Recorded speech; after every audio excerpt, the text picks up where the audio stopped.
If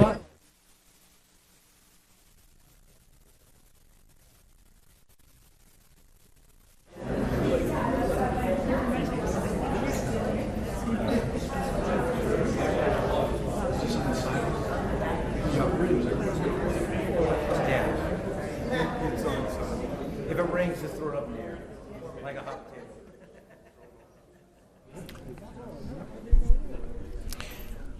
Well, good evening, everyone, and welcome to our June 21st, 2017 City Council meeting. I'll call this meeting to order. We will start with a moment of reflection. Do we have Greg Lane here? Please come forward. Thank you.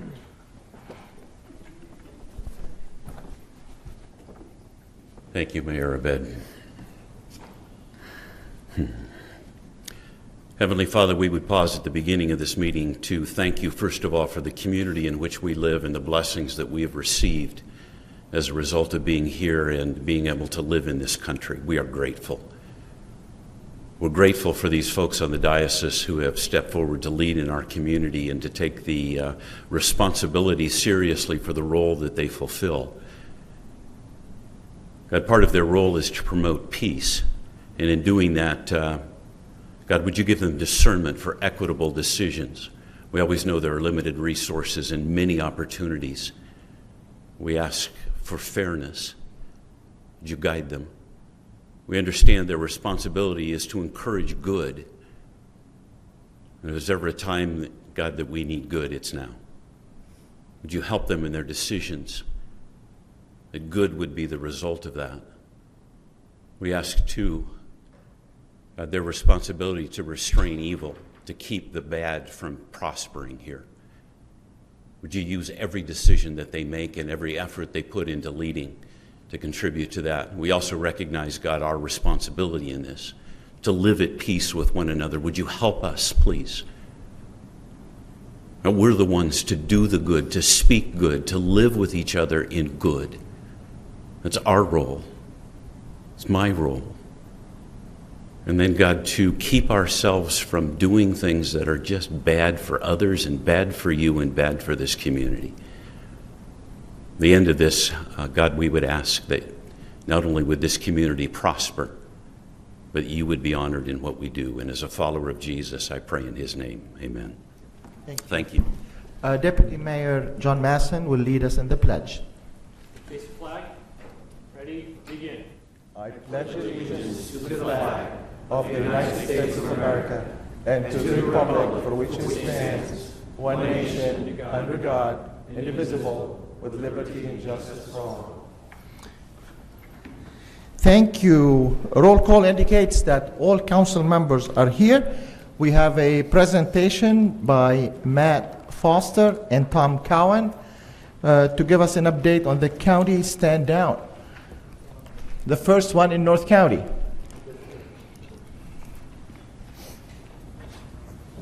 Thank you, Mayor, City Council. Before I begin, I'd like to make a small announcement. The Army, Air Force, and Navy Exchange will start allowing all honorably discharged veterans to shop online, starting Veterans Day this year.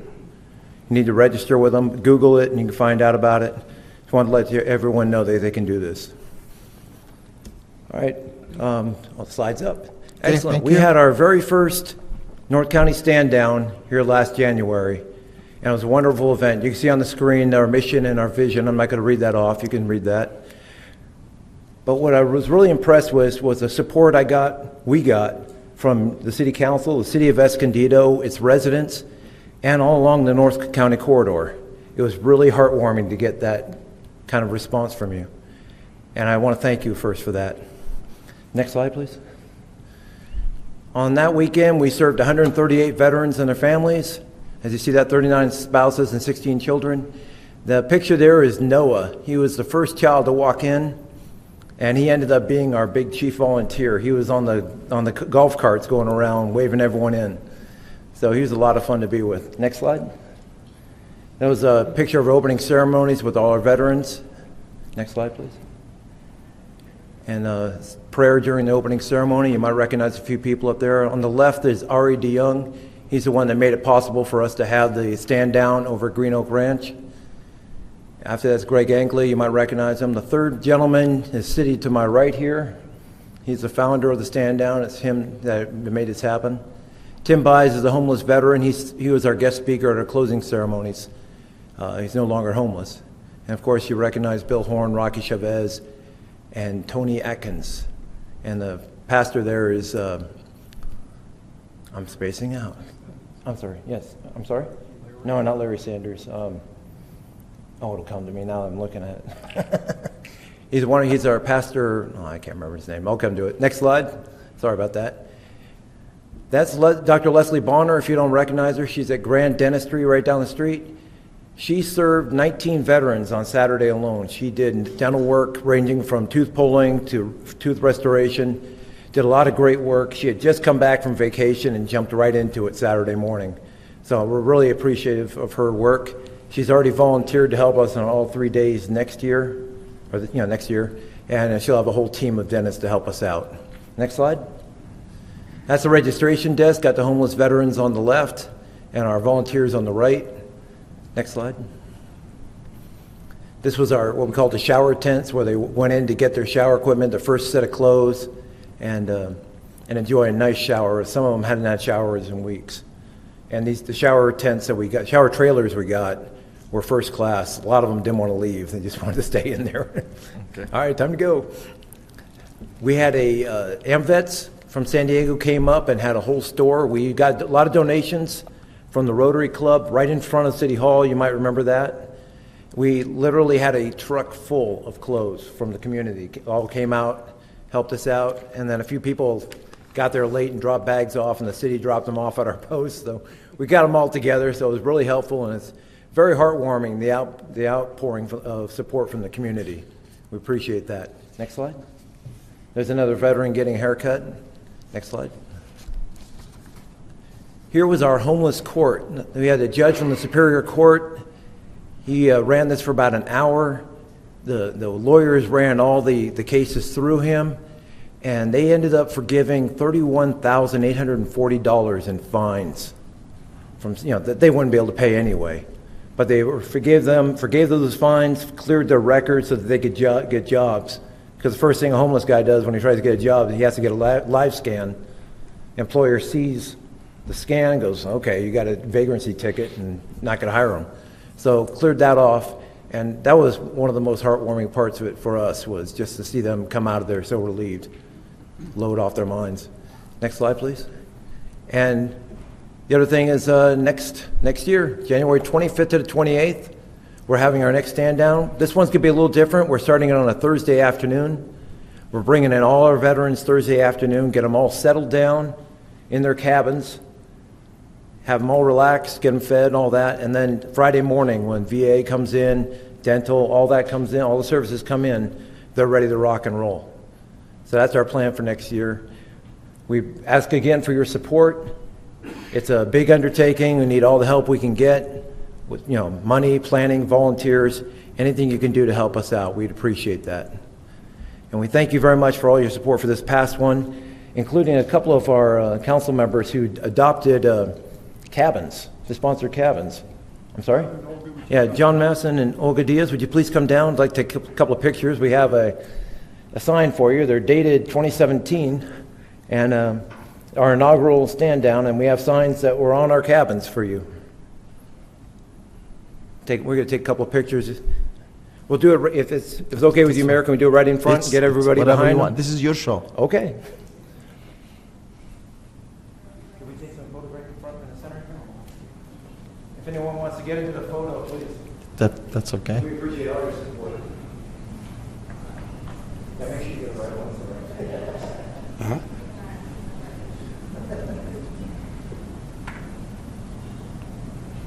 Let me get a couple more. Just that's right. Okay. Thank you. Matt and Tom, thank you for doing this. It's really great. We cannot help our veterans enough. And thank you, Olga and John, for participating. And we will do what we can to support you for another successful year next year. Thank you for being here. Thank you. We appreciate it. Thank you. Okay, we move on to our calendar, our business consent calendar. Item 7 is being pulled by the public. Is there any other items to be pulled, Council? Mayor, we have an oral communications. Oh, okay, we have one. Sorry about that. We're going too fast. Back to oral communications. Shelley Fox, come on forward. You have 3 minutes, ma'am.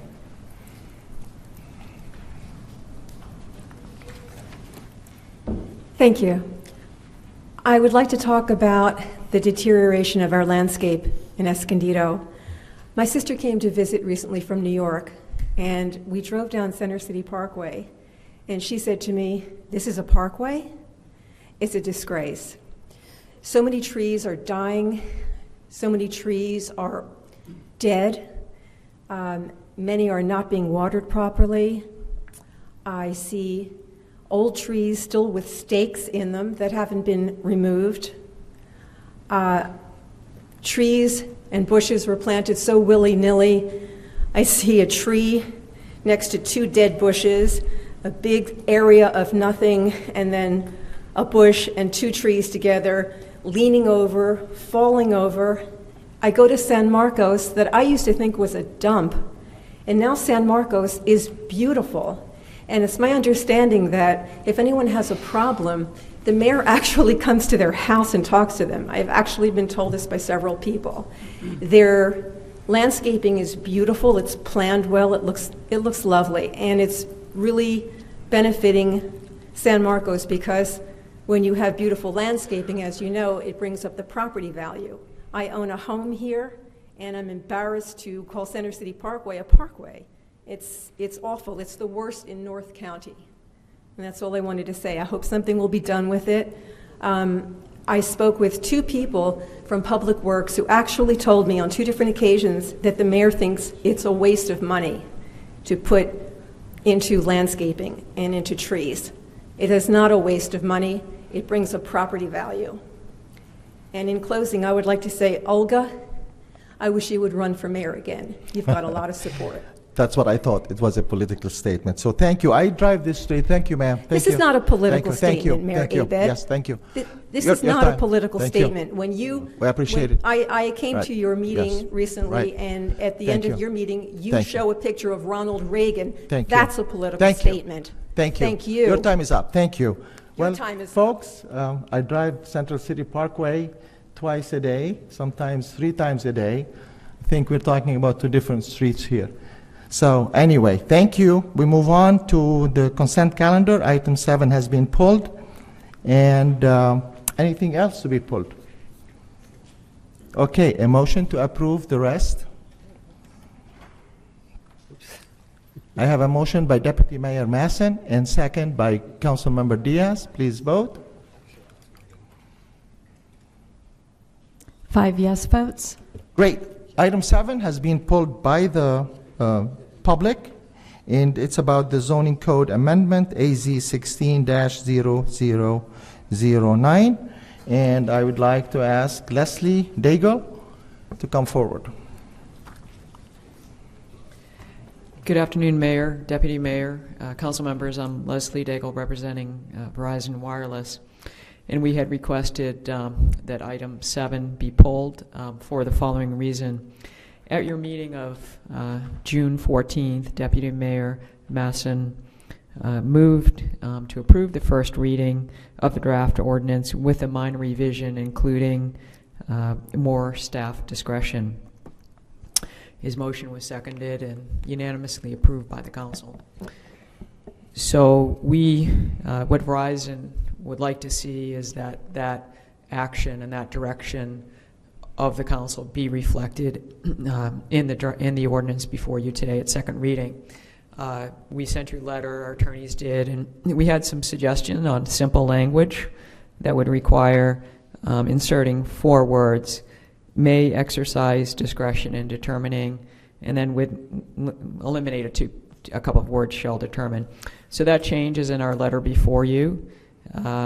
and we believe that that would accomplish the direction of the council. Now, there may be other simple language, certainly, but that was our suggestion to accomplish this objective. So thank you for recognizing Verizon and pulling this item.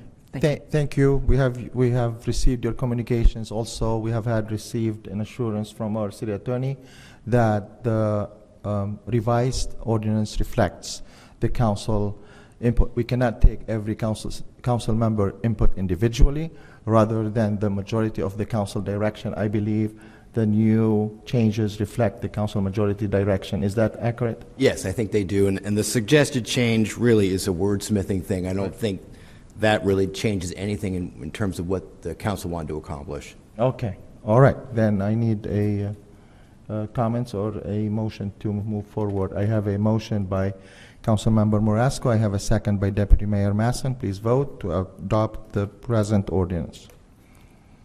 5 yes votes. Excellent. Moving forward, public hearings, item 8, the 5-year capital improvement program, the fiscal year 17-18 CIP budget, and the regional transportation improvement program. Staff report, please. I would say the team report, please.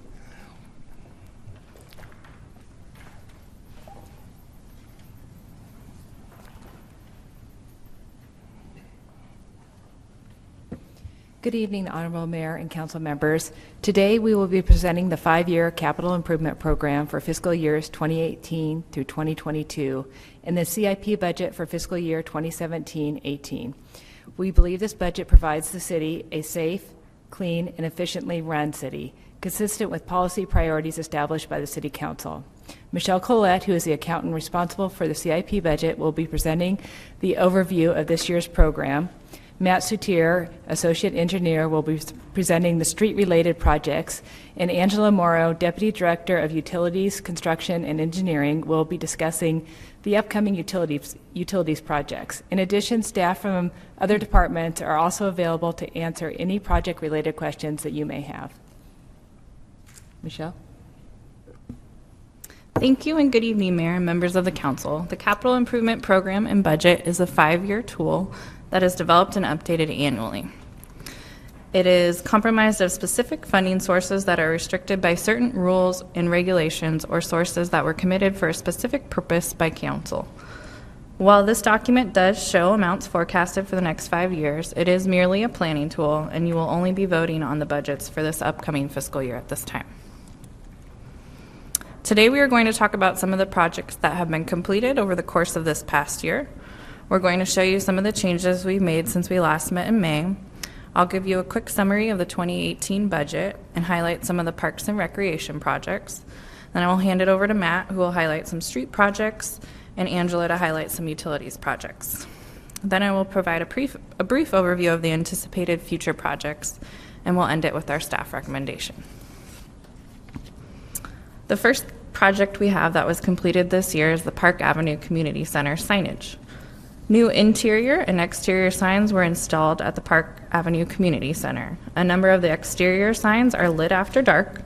Also, the brown shade structure was completely rebuilt over the main building entrance using housing-related grant funds. Next, a new road sign was installed on East Valley Parkway for the East Valley Community Center using housing-related park grant funds. This picture shows the dumpster area in parking lot number 3 that was covered and enclosed as a security upgrade. To enhance safety, 4 more will be installed in downtown parking lots 5, 6, and 7. Wood was repaired or replaced, and the colonnades were painted at the Center for the Arts.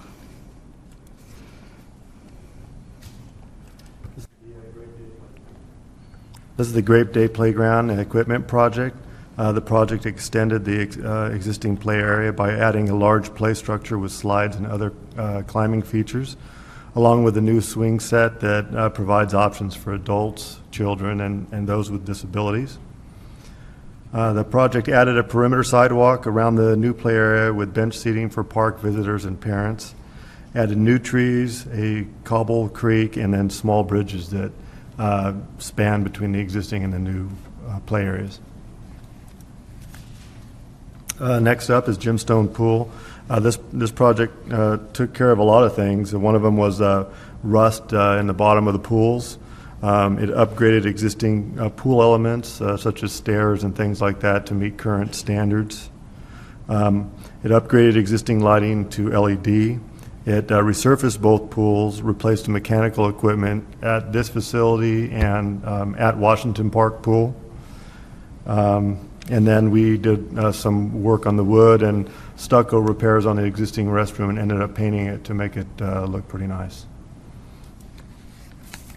The Indian Creek channel repair, this project demolished and removed failing creek channel walls and then constructed new walls with rebar connecting it to the existing channel. We added piping in the back to keep water pressure from building up and from it failing again. And then we replaced existing fencing that was removed and planted it to make it look attractive. The 16th Street maintenance project wrapped up here not that long ago. It focused in our central south maintenance zone of the city, which is from 5th Avenue to Felicita, and then from the freeway to city boundaries on the east. We did we treated approximately 67 linear miles or lane miles of streets.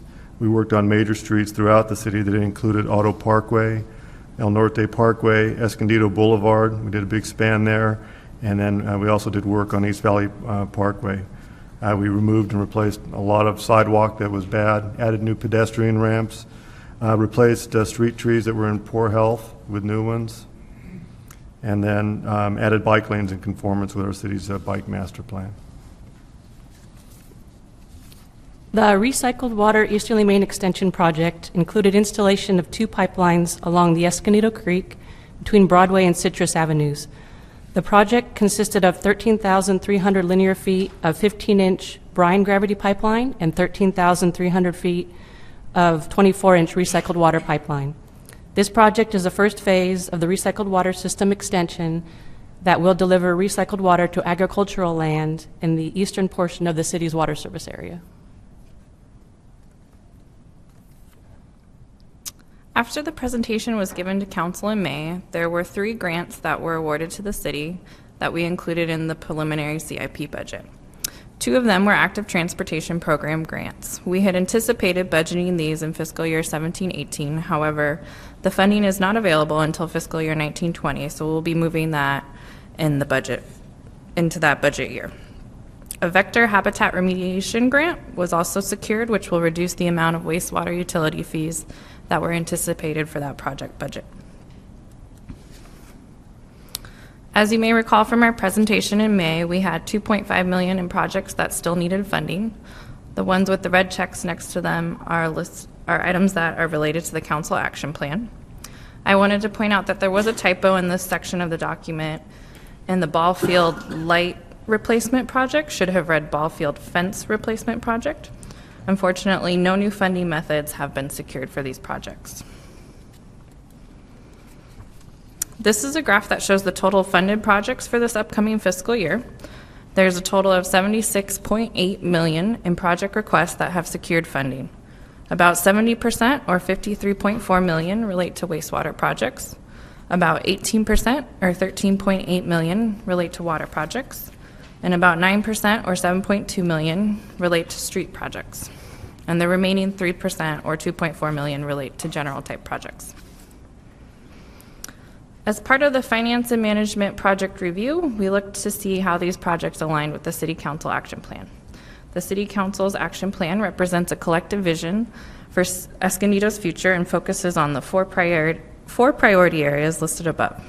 Economic development, ensuring the long-term vitality of Escondido's local economy. Fiscal management, approving a balanced budget every year.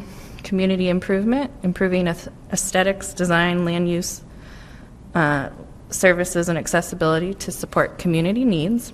And public safety, maintaining a safe environment for Escondido with high-quality emergency services. This year's CIP budget had several projects that touched on both economic development and community improvement that we wanted to point out. You may have noticed in the project detail section of the budget that we added an area for projects that relate to the City Council's action plan with that red check mark. This slide shows those projects that have funding and align with the Council action plan. Under economic development, funding is continued to be set aside for the Citricado Parkway project and the Public Works Yard. And a majority of the projects relate to community improvement. Improvement through our parks and community centers, improvement through our streets, and improvement through our drainage systems. Some of those community improvement projects relate to the Parks and Recreation project request. This year's budget proposes setting aside money towards aquatic facility improvements, play equipment shade structures, expansion of the Washington Park parking lot, and designing a skate spot at Washington Park.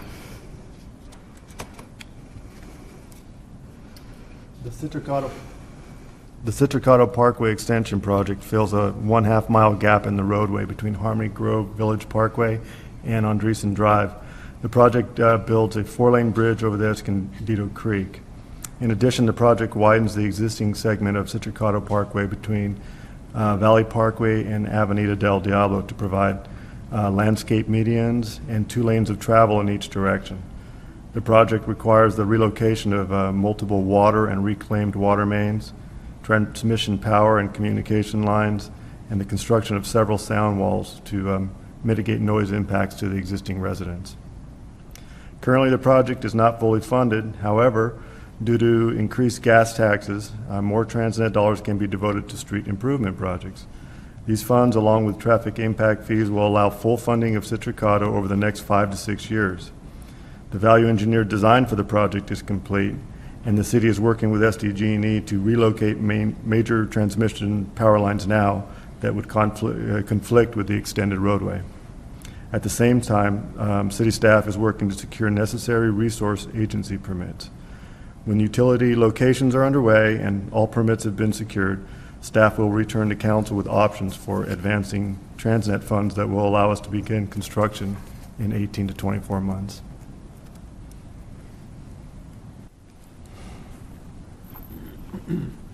Pavement maintenance and rehabilitation project. As discussed earlier, we wrapped up a maintenance zone CS for this year. The project for coming out later this month or later this summer is in the NE maintenance zone, which is bound by Lincoln on the south and Broadway on the west, and along with other work that on major streets that we anticipate throughout the city.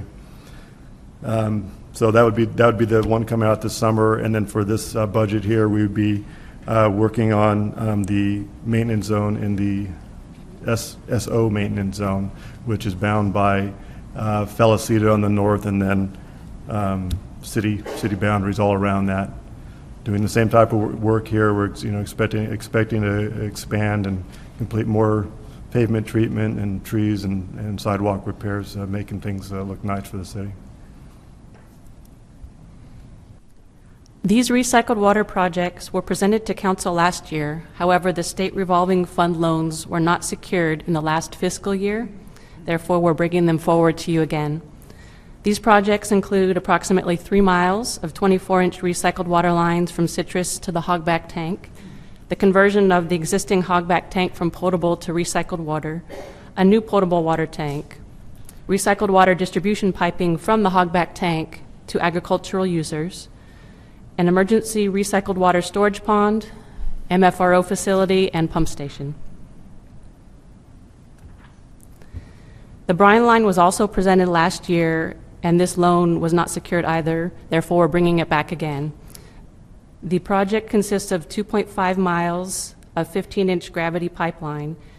The project will cross the flood control channel, Interstate 15, and the North County Transit District railroad tracks. The Lindley Reservoir Replacement Project will replace the existing 2 million gallon steel tank, which was constructed in 1950, with 2 1.5 million gallon pre-stressed concrete tanks.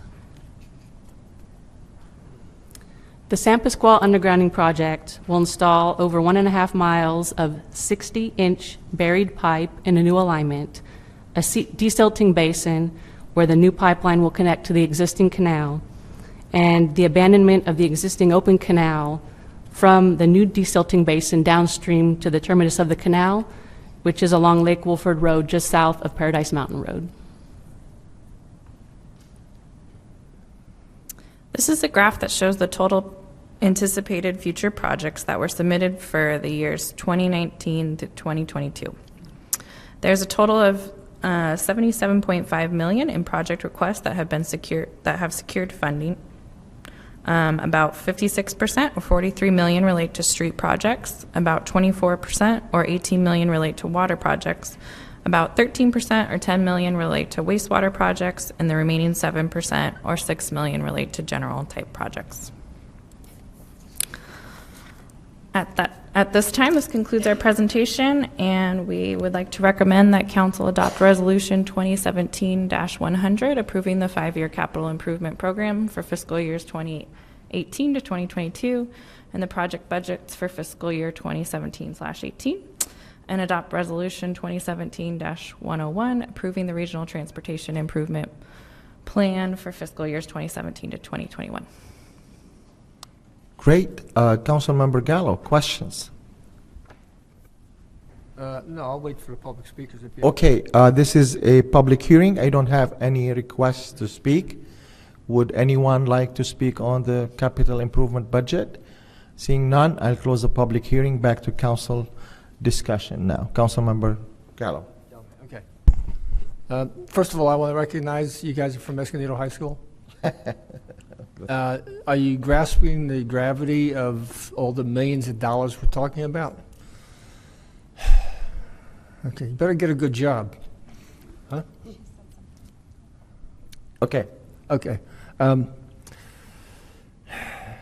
Where does Parkway Landscaping fall? What department is that in, Jeff? Do you know?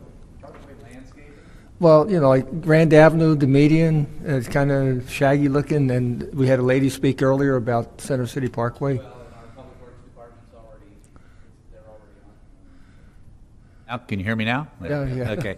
Actually, go back to the Center City Parkway one. I actually spoke with our Public Works Director about a week ago. There are a number of the bushes there that need some work. The situation there is interesting because that's a contractor that does that work pursuant to our landscape maintenance district, which that whole thing will be coming to in about 2 weeks. We have worked with them to improve the standards of performance for the private contractor in that contract. And so we'll present that to you in detail in, 2 weeks, I believe? 1 week, I guess. So we've taken care of that. Grand Avenue, I think we just assigned that to Public Works today because that median grass is looking a little bit ratty and needs some maintenance. And yeah, so I think that's in our existing budgets. That particular kind of maintenance wouldn't be part of the CIP, I don't think. Would it? Yeah. Now, as far as the trees, this goes offline here. Vaughn North with Escondido Shines. I told him to get in touch with you about this tree thing that he has planned for November. Or we understand he's planning some kind of tree planting event, 500 some trees this fall. And actually, if I remember correctly, about 3 or 4 years ago, we had done another tree planting event, and a good number of those have survived, I see, which is exciting. So if we do it again, that could be a real nice result for Center City Parkway. Yeah, maybe. Yes.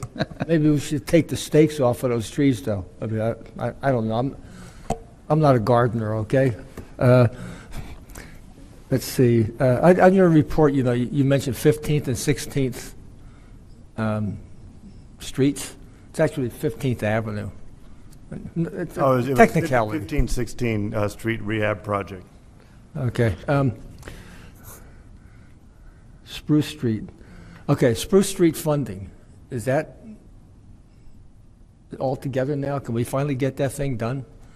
We're together on the funding. Well, you want to come forward, Helen? Yeah, we just had a meeting on this last week. There's a very set game plan for Spruce Street funding. We can kind of plow that ditch out?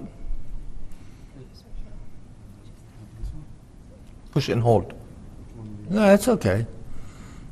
You just have to turn on the mic, that's all. Okay. All right. Hello.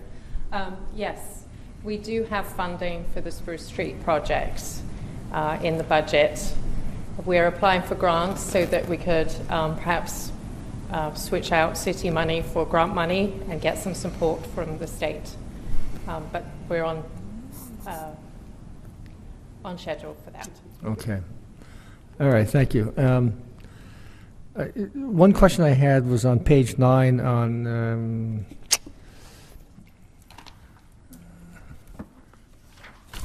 if I get this paper out of the way.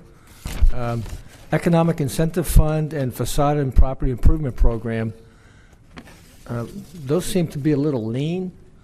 Is there any help we can get there? I mean, Facade Improvement Program, we have 20,000 matching, so that's not even three requests. We can't even, we can only do 2. So I would like to see if we can, don't shake your head. No. It all has to do with economic development, okay? And I don't even know what the Economic Incentive Fund is. I checked with our Economic Development Director to find out, apparently that's funds to use to grease the skids on a business. And just as a side note, the reason why the state of Texas is so far ahead of everybody else economically is because they have exactly that type of fund by the state, who helps major corporations be able to locate into the state of Texas, and they dip into this incentive fund that they have statewide. It's not a local thing. Okay, you were going to say something? Yes, Councilman Gallo. When we did, if we can put up the slide of unfunded. So we had the list of unfunded projects. Mm-hmm. And you can see that the Facade and Property Improvement Program is one of those. I noticed that. Okay, I just wanted to point out, so as far as finding funding, that's always an ongoing task of ours. And one of the things that you've done in the past is taken money when we've closed out the fiscal year and put money over into that project. Okay. Another thing I had yeah, citywide storm drain maintenance. What is that about? Is that Helen again? Okay.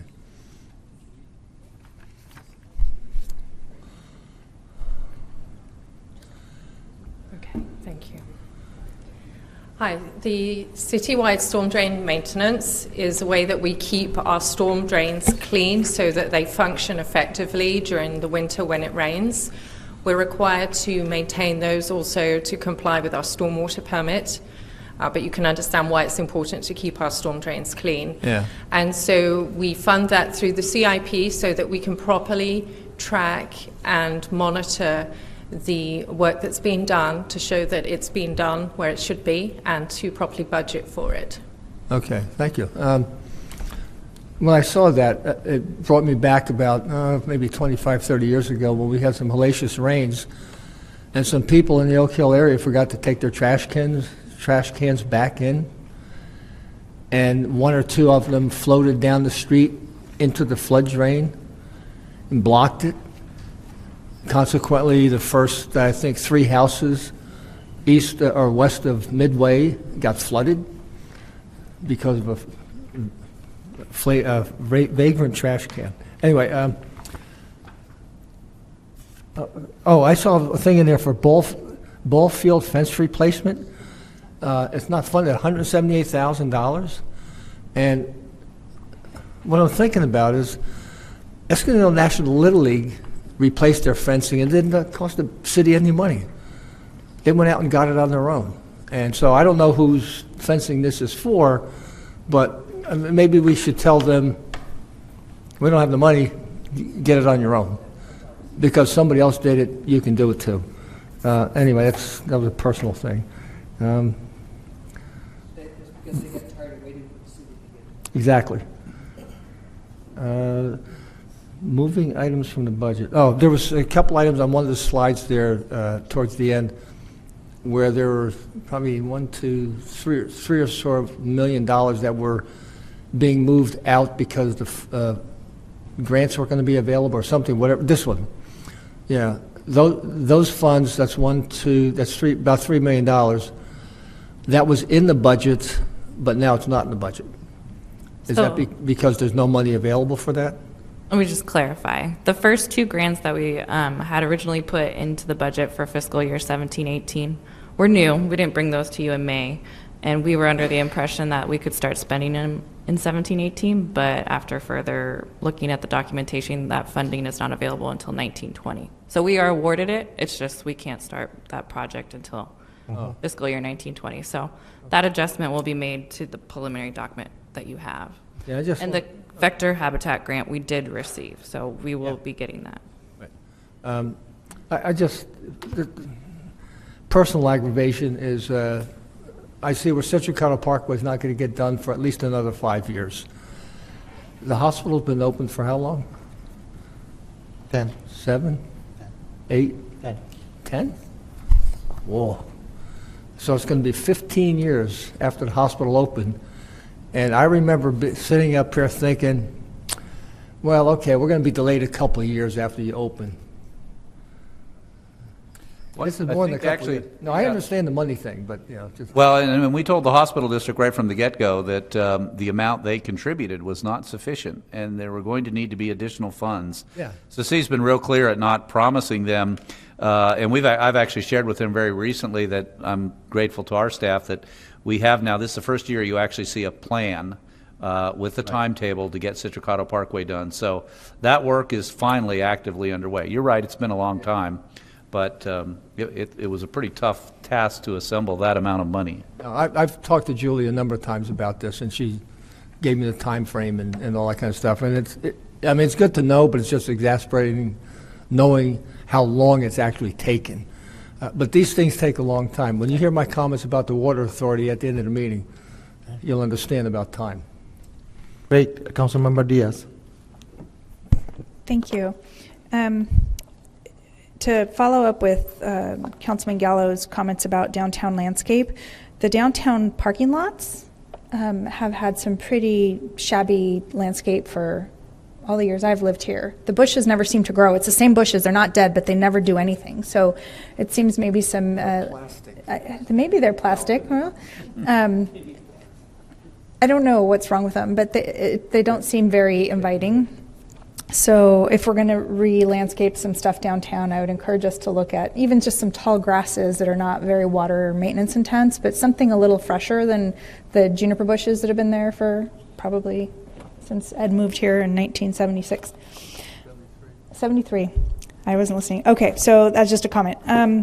I was at Kit Carson Park yesterday for a field trip with a school, and we walked from the school to the park. It was fine, but I noticed walking instead of driving on the pavement that it could use some repaving itself. The surface streets within the park looked really shabby, and I don't think I had noticed before, but Mary Lane, as it enters into the park right by the fire station, there's like huge craters in that. All of the landscape even going sideways toward like where the Girl Scout house is, and just it's really bad. And I think it must have happened suddenly because I don't remember it being that way even a few years ago. So I just wanted to point out that I noticed that we should probably, if we haven't already, I didn't see any evidence that we've considered our park streets within our pavement plan. Do you have anything to add? Unfortunately, we can't do park work with those funds.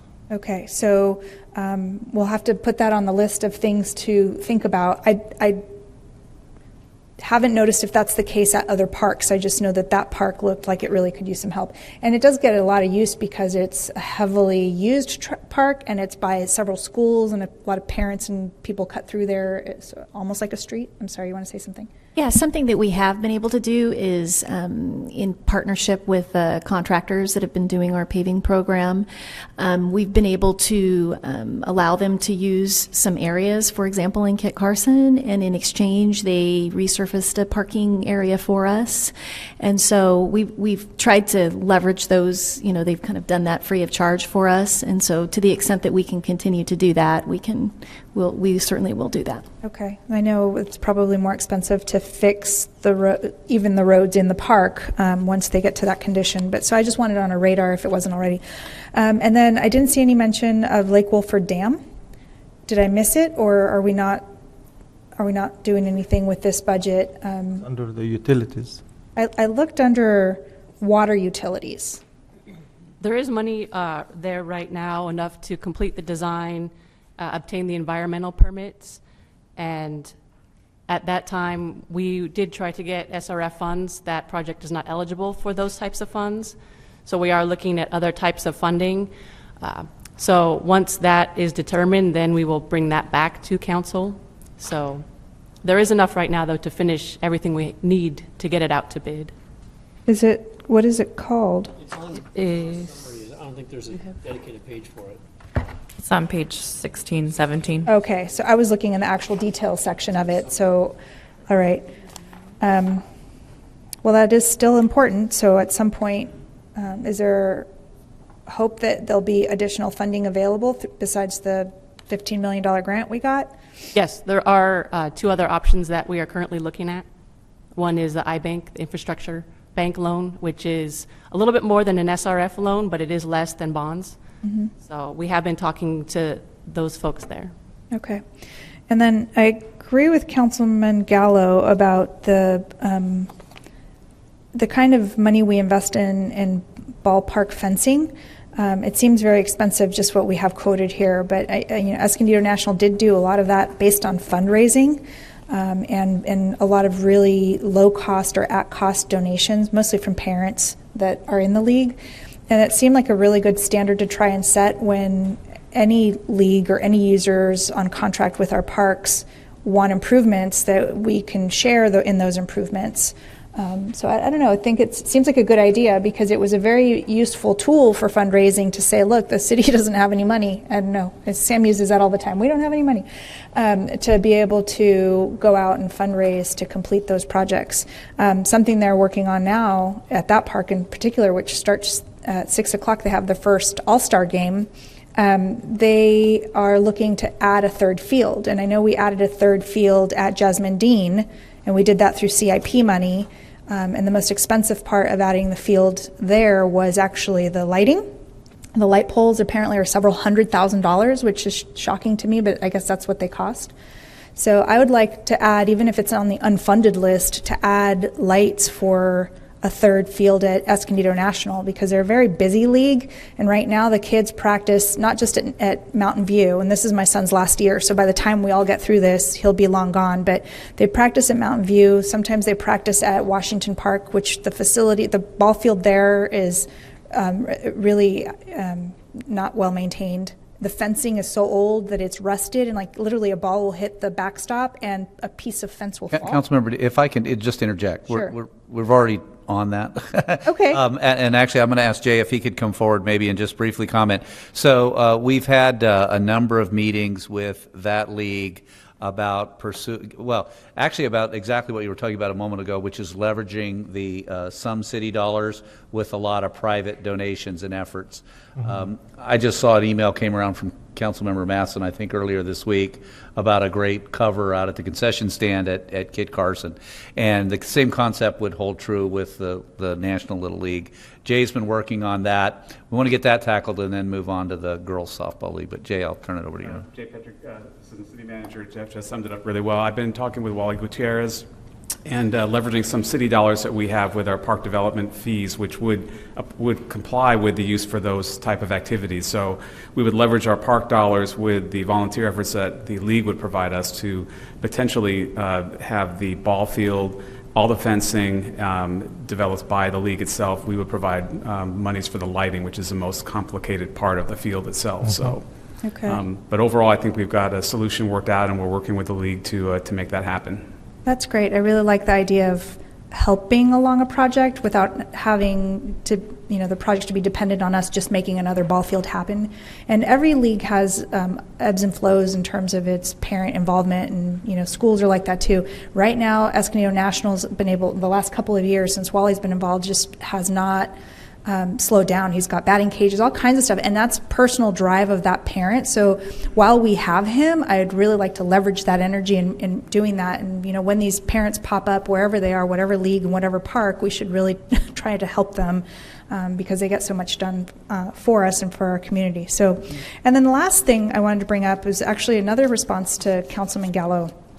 I recently read an article about Texas and California, and that as much as people like to talk about how easy it is to do business in Texas and how great things are in Texas, Texas produces half of the economic, it generates half the economic activity that the state of California does. I saw a chart by state, and it just doesn't even hold a candle to us. So I think there's like a perception that it's really great, but it's hardly able to produce half of what we produce.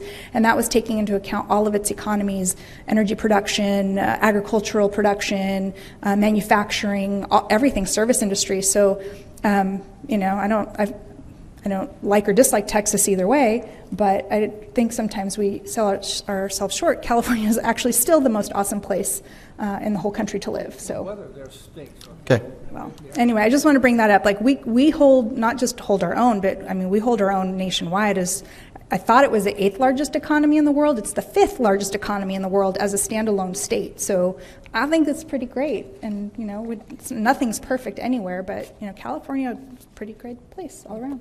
Okay, Councilmember Massa. Yeah, thanks. I just wanted to thank staff for putting this together and like Julie, thinking outside the box. I mean, they're always trying to stretch our taxpayer dollars on our behalf, and they're doing a real good job doing it. We have lots of needs and not enough funding to do everything we need to do. So I just really appreciate all you guys' hard work in trying to get that last dollar and get this stuff accomplished. It's a big task. And just to follow up on the ball field thing, I mean, I got the CAD files and the layout in my office, and I'm already starting to work for free on it. So it's happening. So anyway, thanks again, staff. Appreciate it. Great. Councilmember Marasco.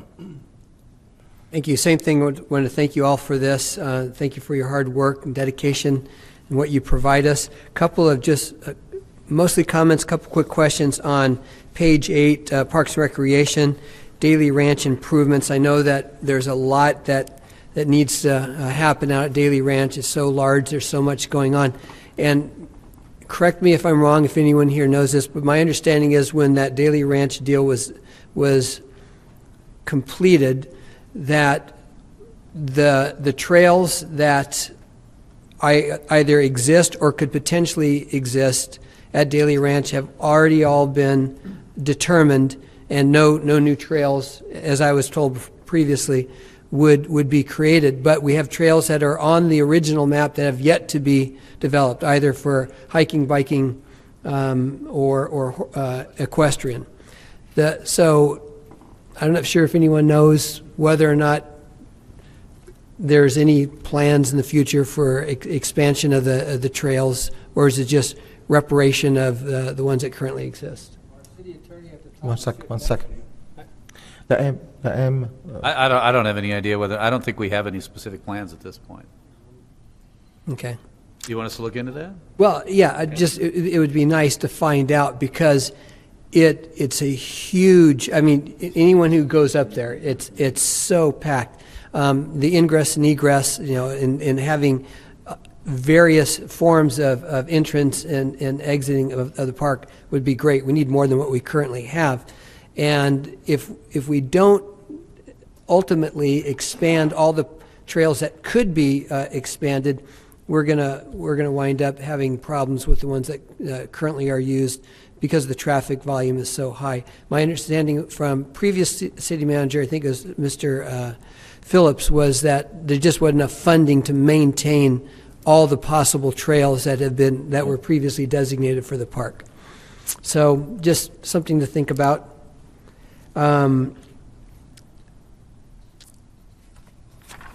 In regards to the Juniper Elementary funding that has to be postponed, I'm not exactly sure what that project is, the outreach. What is it exactly? What needs to be done over in that area? That project would be adding curb, gutter, sidewalk in areas that do not have it now. Would be adding traffic signal modifications, things of that nature, medians on Felicita,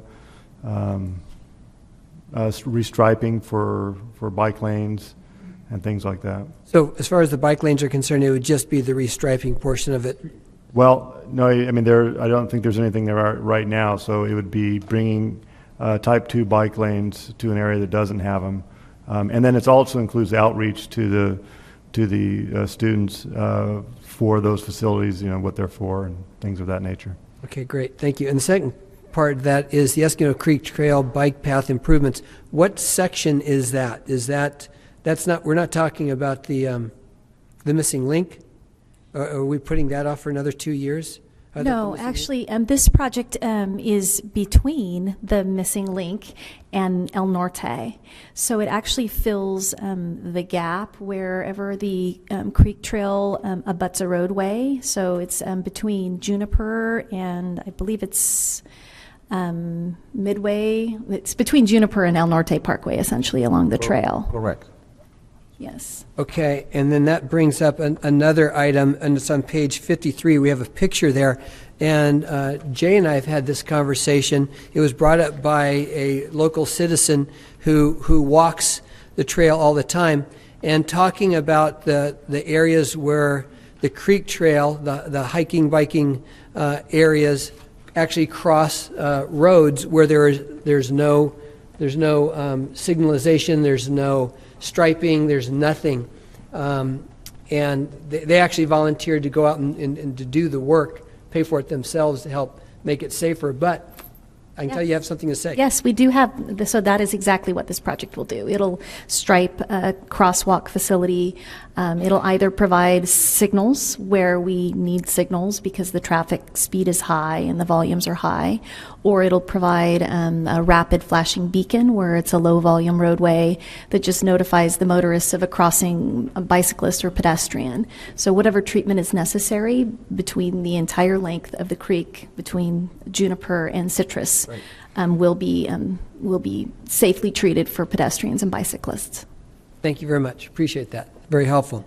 And then I think everyone has seen the amount of money, the amount of funds that are going into road reparation, maintenance, correction, as well as outfall and all these other things that have impacted us. And I think we've all received, as well as staff, I'm sure, so many different complaints and emails and messages, calls this year after a very heavy rainy season about the number of potholes and everything else.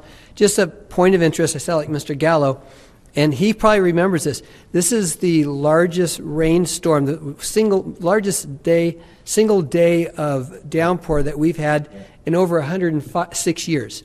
So, do you remember that storm, Ed? That back, it was 1911. Okay, yeah, he could probably tell us all about it. At any rate, none of our streets, and I've said this before, none of our streets in Escondido have ever experienced the amount of water volume that we experienced this year. So they've all been tested for the first time, something of this magnitude, and obviously there were issues, and I think everyone's been praying for rain. We got rain, now everyone's complaining about potholes. We're trying to do the reparation as fast as possible. And those are my comments. Great. I want to thank you. It's an $87.4 million. I have a question. We're spending a lot of money on the utilities, water and sewer. Would this budget overlap with the utilities budget or not? Like we have the utilities budget that we approved, and we have this CIP budget. Are the dollar amount separate or do they overlap? They're separate.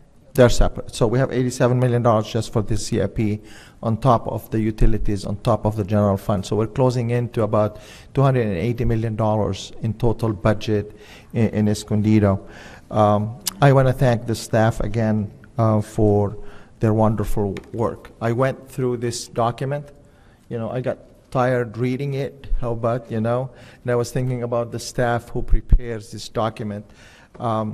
This is a different budget than the general fund, because general fund you can move money around and you can program it year after year. But here we have project on a 2, 3, 4, 5 year cycles, and the funding is so critical. That's why we cannot just say, well, I want this money. Yeah, well, Councilman Diaz, you're right. I always say, you know what, it's a matter of priorities. We do have money, but the money is all assigned to different projects in our city. It's like the general fund, like the CIP budget. If you want something from the staff, you need to say, where does the money come from? So the money is there. There is a lot more priorities than what we have money available. And it's a matter of sending, of not only providing a policy, which we did under the action plan, and I believe now because of the future budget projection of, as we've seen, $18 million, we're gonna find out in the next 3 to 4 years. I want to thank publicly our city manager, Jeff App, for his daily innovative ideas that comes out to make business different than usual. Whether it's the library day-to-day operation, whether it's the private sector partnership, whether everything, a lot of times the council concerns are addressed and working on. So we have to be innovative. We have to do things differently. We have to be efficient as a city. And right now, the priorities have changed. The last 7, 8 years, we had a lot of money, and we could accommodate more priorities. But right now, a good example is the FPIP, the Facade and Property Improvement Project. We had the luxury to provide a lot of money for that. I've been a big champion of that program. But right now, we have to choose between eradicating graffiti, having public safety issues addressed, and giving money away for facade and property improvement project. And I'm very supportive. I think once we have more money available, we need to revisit this issue. It has made a difference in our downtown, in East Valley, in the South Escondido Boulevard. I think the $1 million that we spent already, I think it attracted another $8 to $10 million from the private sector. So it has been an efficient thing. But right now, it's a matter of priorities. Public safety, the appearance of the city, and the efficiency of doing business here.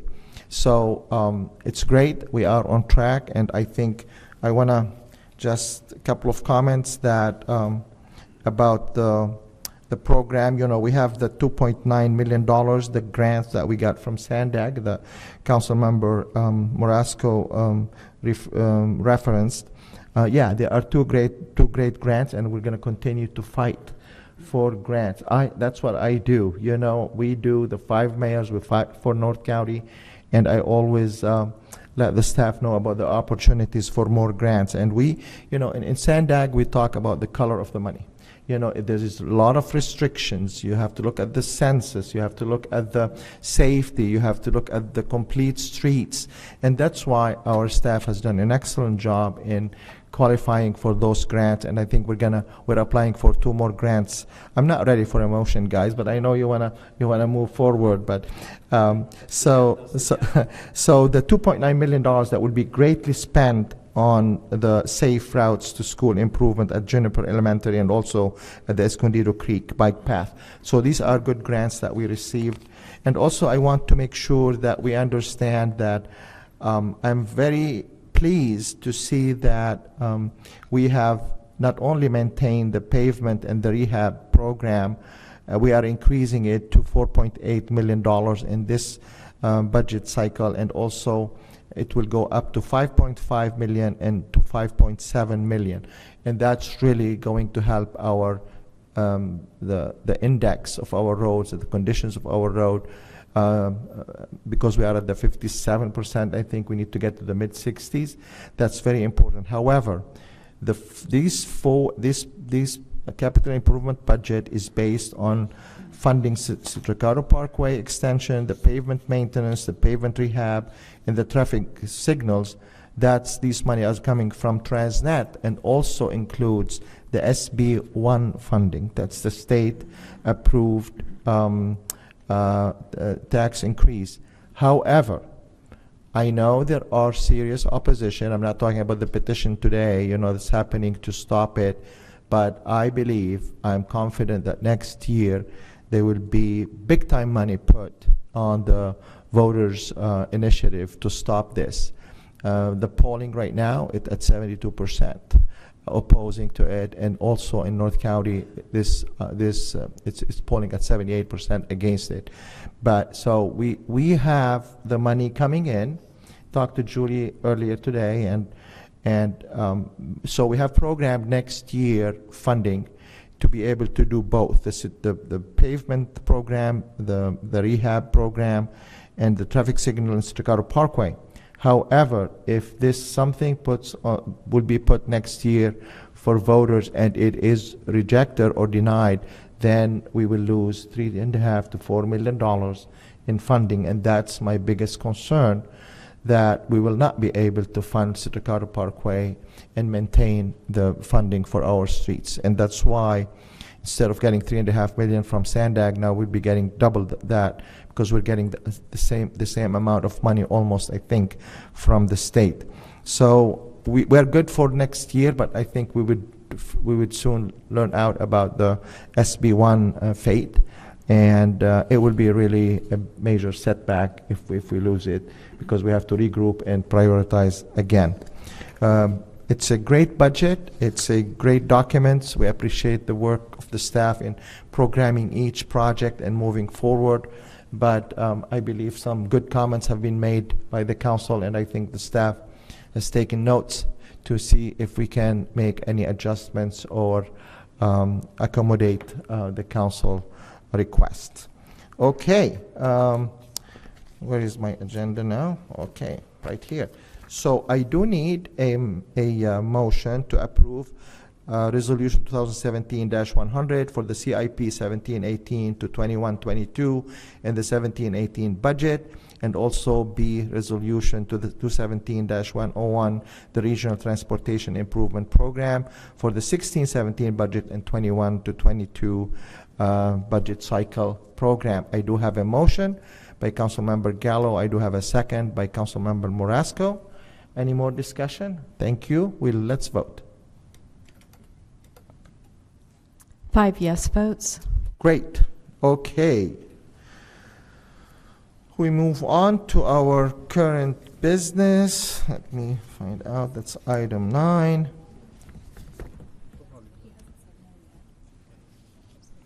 Okay, we have a vacancy on the Public Art Commission. We had a resignation, and we are very fortunate to have several applicants. I would like to nominate Nan Grenier. I believe that's the person who's applying for that job, or I would like to nominate.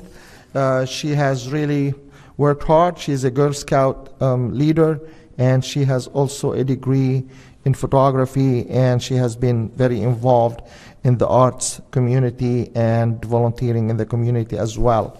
So I have a motion and I have a second by Councilmember Gallo to appoint Nan Grenier to the Public Arts Commission. Please vote. 5 yes votes. Excellent. Thank you very much. And we'll go to item 10, future agenda. Anything, Council? No? We will go to City Council Member Subcommittee reports. Councilmember Gallo. Real quick, because Olga has to go to a baseball game. County Water Authority. I just want to throw these numbers out. You'll appreciate the big numbers. Just for insurance for the Water Authority, $747,000 for 1 year. That's just for insurance. There's an SB Bill 623 being pushed through Sacramento to add another fee to your water bill. They say right now $1 to $2 a month, but you know that's not going to stay that way. The Water Authority's taken the position of strong no, but we'll see where it goes. You know, I'm not going to argue about Sacramento anymore. The First District Court of Appeals today ruled in favor of the Water Authority on our lawsuit with Metropolitan Water District, except for one item, one issue. Okay, so we're going to appeal that. And, you know, the lawsuit was filed in 2010. It's probably not going to get done for another 1, possibly 2 more years. So it'll be a 9-year deal, which is one of the shorter lawsuits that the Water Authority's been involved in over the last 20 years. Not lawsuits, but issues, the qualification agreement, the Colorado River thing, et cetera. North County Transit.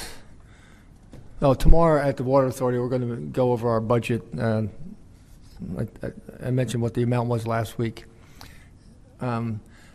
At North County Transit, what's really cool, we had a presentation from La Costa Canyon High School.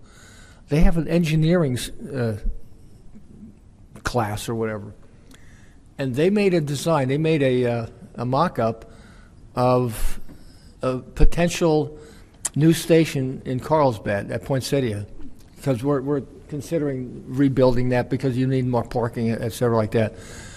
This thing was really cool. It was really hot. And they even they had solar on every building, solar panels, which is something that we should be doing. Let's see. We have our new transportation operator taking over July 1st, MV Transportation. And we gave the city of Escondido land for free. How about that, huh? Tell me the title. That's your transit agency. We did a quick claim in favor of the city of Escondido for approximately 2,543 square feet. Big piece of dirt. And you're bragging about it? Yeah. We gave it to them for nothing. Okay. Didn't charge them. And this is high-priced real estate, too. Plus, we authorized a memorandum MOU with the City of Escondido Police Department to provide security services at our transit center. And we also did the same thing with Oceanside PD and the Sheriff's Department. What's interesting about, and I just found this out, there is an app for North County Transit. I don't know, you guys may want to do it if you take the bus. You can get tickets for the bus or the train, whatever. And the app is Compass Cloud. You go in there, and then you click on North County Transit, and then you can get all your transportation. It's COMPASS Cloud. And I thought it was pretty cool. And let's see. Friday, I'll be attending a tour of the San Ysidro border crossing, which is the busiest border crossing in the Western Hemisphere. And construction was started a couple years ago. And the purpose of the tour is to see the progress. They're getting close to getting done, adding a gazillion lanes. It's just phenomenal how much traffic goes back and forth across the border. So anyway, that's it. Great. I heard that the money from the Water District, Metropolitan Water District, San Diego Water Authority might come sooner.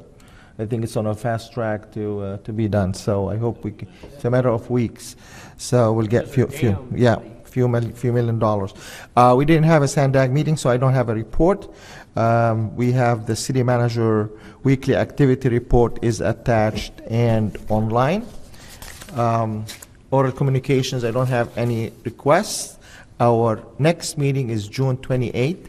With that, this meeting is adjourned. Thank you.